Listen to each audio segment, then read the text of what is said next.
15वीं शताब्दी वो अहम समय था जब भविष्य को नया स्वरूप देने वाली शक्तियों का उदय हो रहा था।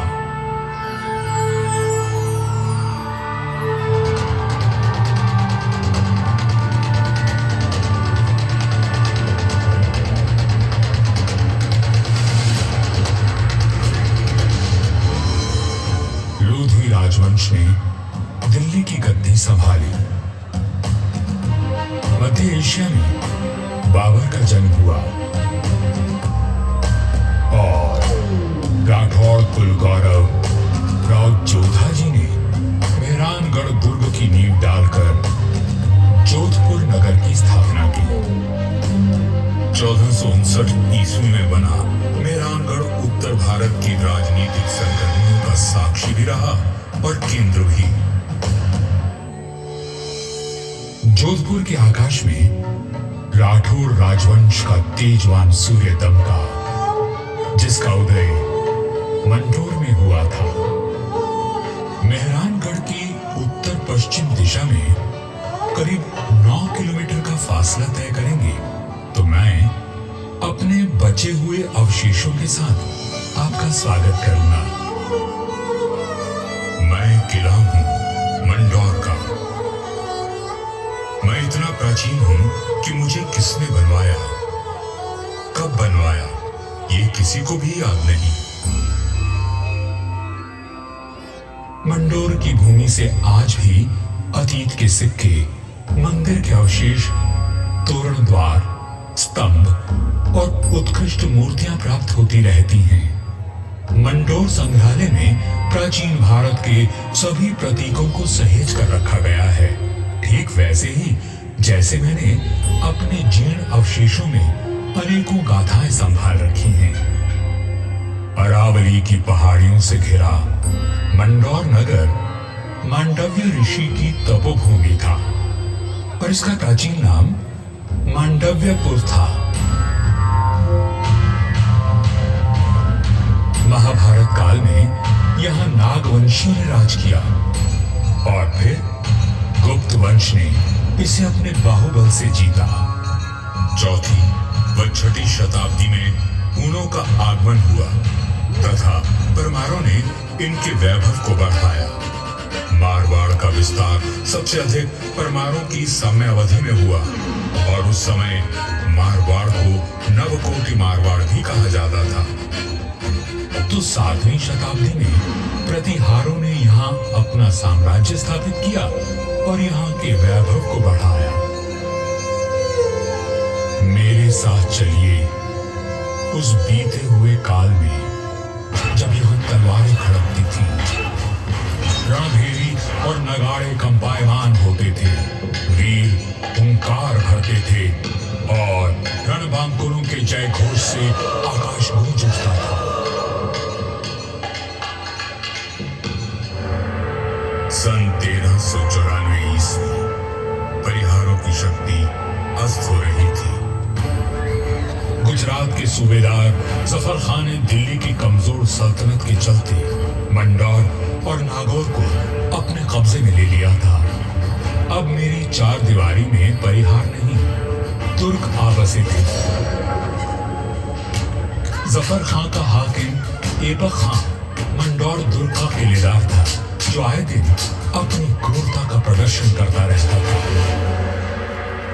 पीड़ित किसान मंडोर के इंदा परिहार के प्रधान वीर राव हेमा गहलोत के पास मदद के लिए पहुंचे। राव हेमा जी, ये तुर्क हमसे मनमाना लगान वसूल करते हैं।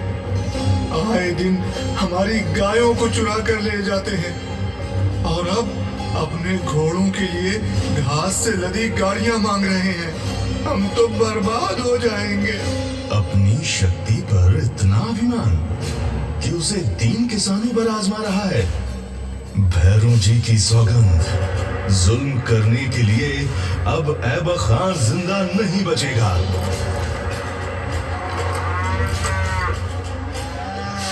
शक्तिशाली शत्रु से लड़ने के लिए बल और बुद्धि से वार करने की योजना बनाई गई। घास की कई 100 गाड़ियां तैयार की गईं और हर गाड़ी में हथियार लिए योद्धा छुप कर बैठ गए। गाड़ियां जैसे ही किले के भीतर पहुंची, क्षत्रियों ने नारा लगाया, आयो लड़ो फतेह कर दो, आयो लड़ो फतेह कर दो।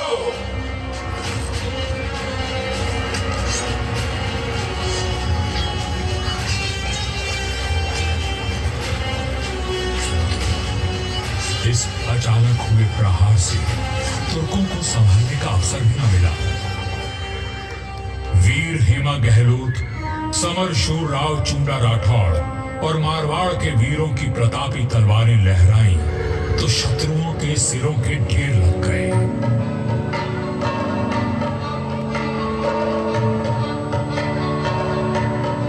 इसी जीत की याद में आज भी मंदौर में राव महोत्सव मनाया जाता है।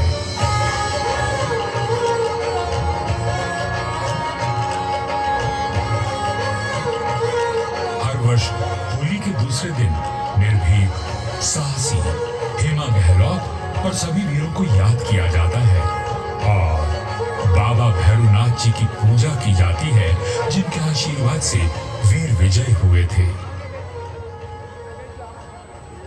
मंदौर विजय के बाद भी इंदा परिहार का मन अशांत था, क्योंकि ये नगर शत्रुओं से घिरा हुआ था। तब उन्होंने शक्तिशाली राठौड़ वंश को राज सौंपने का निश्चय किया। इंदा के मुखिया राय धवल ने अपनी पुत्री का विवाह राव चुंडा से करवाया और दहेज में मंदौर का दुर्ग दे दिया गया। राव हेमा गहलोत ने राव चुंडा का राज तिलक किया और भाटों में मंगल गान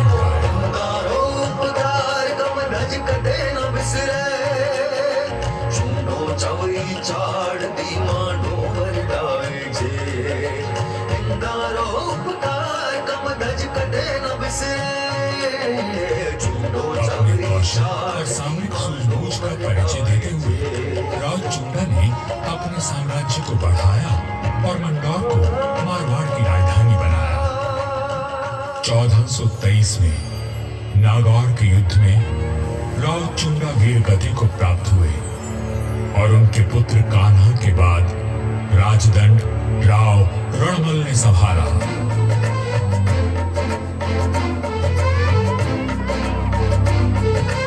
मारवाड़ और मेवाड़ में घनिष्ठ संबंध थे, परंतु मेवाड़ नरेश राणा कुंभा के कान भरने लगे।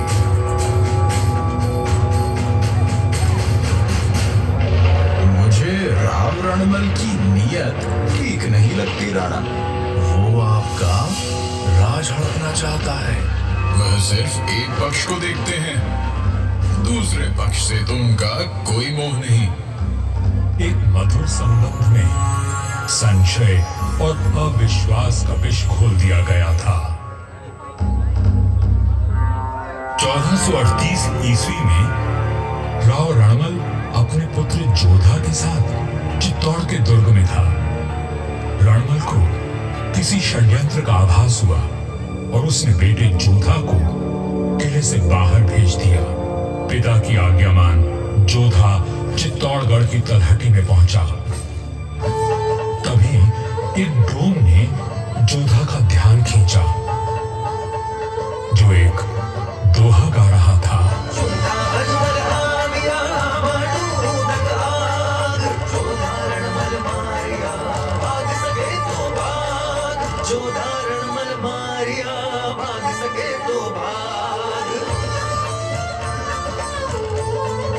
राणा कुंभा के निर्देश पर चुंडा ने राव रणमल की हत्या कर दी थी।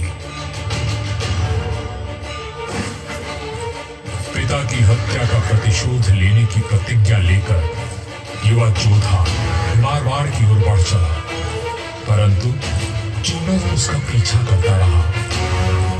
वह राणा कुंभा का ताऊ था और मारवाड़ का पुराना बैरी। काल बनकर मेवाड़ की विशाल सेना जोधा के पीछे पड़ी थी और वीरों का वंशज अपने 700 स्वामी भक्त लड़ाकों के साथ उनसे जूझ रहा था।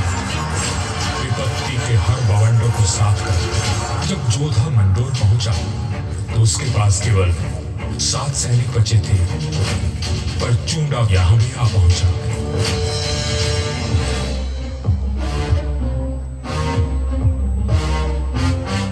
चूंडा बोला, मंडोर किले का कोना कोना छान मारो।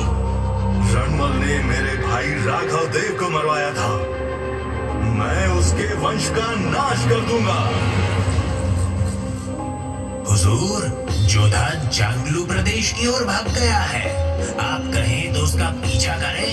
रहने दो, वहां रेतीले टीलों में भटक कर वो खुद ही मर जाएगा। तुम राणा कुंभा के पास संदेश भिजवाओ, मंडोर पर अब हमारा राज है। पिता की निर्मम हत्या की पीड़ा और राज खो देने का अपमान लिए जोधा भटक रहा था। हर ओर शत्रु घात लगाए बैठे थे, पर जुझारू जोधा ने आस और विश्वास नहीं खोया। 15 वर्षों तक संघर्ष और अथक प्रयास करने के बाद जोधा ने दुर्भाग्य को जीत लिया। चूंडा की मृत्यु हो चुकी थी और मंडोर को राज जोधा ने फिर से जीत लिया था। समय बदल रहा था और देश पर विदेशी आक्रमणकारियों का संकट घिर आया था। ऐसे में एक दूसरे से लड़ने के बजाय मारवाड़ और मेवाड़ ने संधि कर ली।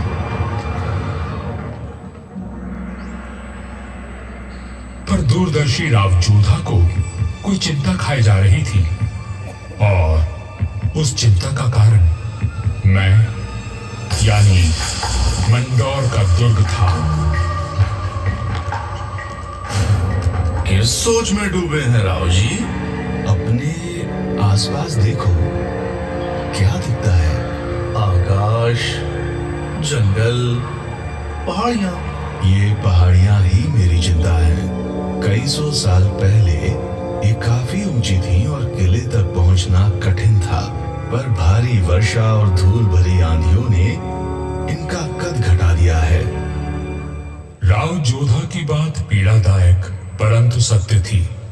मैं भी अब बूढ़ा और कमजोर हो चला था, सो मेरा त्याग करके मेहरानगढ़ का निर्माण किया गया और ये सही फैसला था।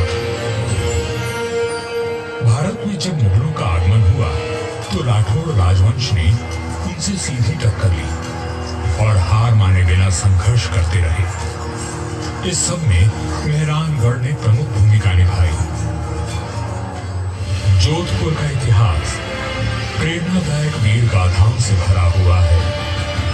त्याग और देशभक्ति के कीर्तिमान स्थापित करके इतिहास में अमर हो जाने वाले वीरों ने जोधपुर का सर सदा ऊंचा रखा है।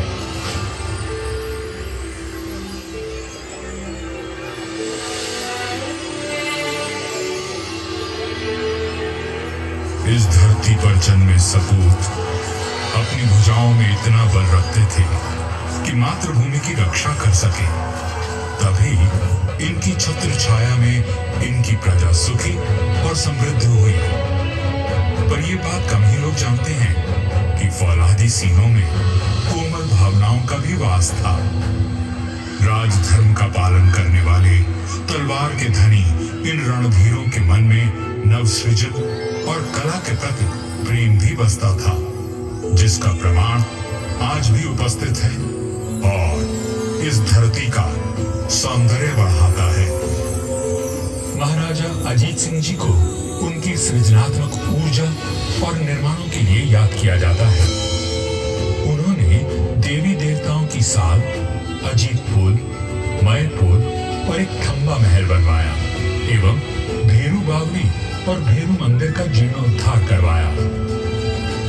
उन्होंने अपने पिता महाराजा जसवंत सिंह जी के भव्य देवर का निर्माण भी करवाया, जिसके विशाल स्तंभों एवं गर्भगृह का अलंकरण दर्शनीय है। सभा मंडल का दृश्य पौराणिक आख्यानों का स्पष्ट दर्शन देता है। प्रस्तरों पर उत्कीर्ण भाव भंगिमाएं शिल्पकला का श्रेष्ठ उदाहरण है। महाराजा जसवंत सिंह जी द्वितीय ने मंडौर को दर्शनीय बनाने पर विशेष ध्यान दिया। उन्होंने मंडोर बाग में 100 से अधिक प्रजाति के वृक्ष लगवाए जो उद्यान की अहमियत को और अधिक सुंदरता प्रदान करते हैं।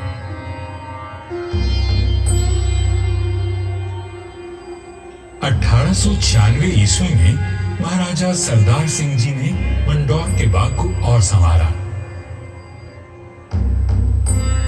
महाराजा उम्मेद सिंह जी के समय 1923 और 1947 के बीच मंडोर उद्यान को आधुनिक रूप देने हेतु कई कार्य करवाए गए, जैसे नागादड़ी नहर का जीर्णोद्धार, देवलों व महलों के पास सुंदर बाग विकसित किए गए। इसके साथ ही 4 दीवारी व दोनों मुख्य द्वारों का निर्माण हुआ। मारवाड़ नरेश राव गांगा राठौर जी ने कहा था, नाम तो गीतड़ा या भीतड़ा सूर्यवै। युगों तक मनुष्य की ख्याति या तो साहित्य सृजन से अथवा बड़े बड़े निर्माण कार्यों से रहती है। राठौड़ राजवंश अपने पराक्रम और निर्माण के लिए अमर रहेगा। मंडौर में स्थित थड़ों एवं देवलों पर बनी अद्भुत मूर्तियां शिल्पकला की नायाब मिसाल है। मारवाड़ के सर्वाधिक शक्तिशाली नरेश राव मालदेव जी से लेकर महाराजा अजीत सिंह जी के देवल आज भी सुंदर नक्काशी एवं बेजोड़ वास्तुकला की छाप छोड़ते हैं।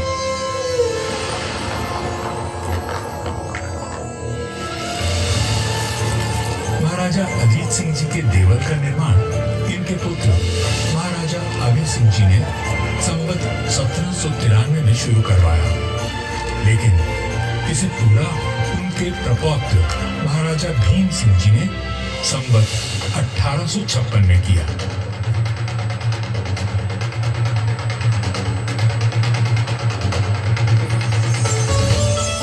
यह राजस्थान के समस्त देवलों में न केवल भव्यतम है, बल्कि अपनी कलात्मकता को सहेजे तत्कालीन शिल्पकला का विलक्षण उदाहरण है। 4 भव्य द्वारों एवं 4 सभा मंडपों से सज्जित यह देवल शैव धर्म की महत्ता को दर्शाता है।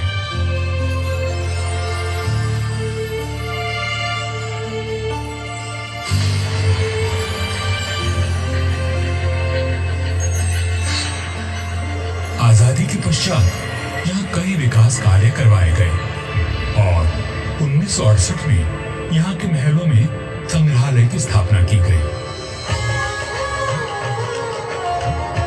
यहाँ जन्मे वीरों और स्वामी भक्तों की मिसाल युगों तक कायम रहेगी। जब वीरपुरी और नागपंचमी को यहाँ विशाल जनसमूह उमड़ता है, तो आज भी हमारे आत्मीय संबंध जीवंत हो उठते हैं। उनकी आंखों में उमड़े प्रेम और श्रद्धा को देखकर मन भाव विभोर उठता है। सदियों के संबंध आज भी अटूट हैं। मुझे तो समय की आंधी ने नष्ट कर दिया, पर मंडौर के देवल, मंदिर, छतरियों और बाग को संभाल कर रखना इस पीढ़ी का कर्तव्य है।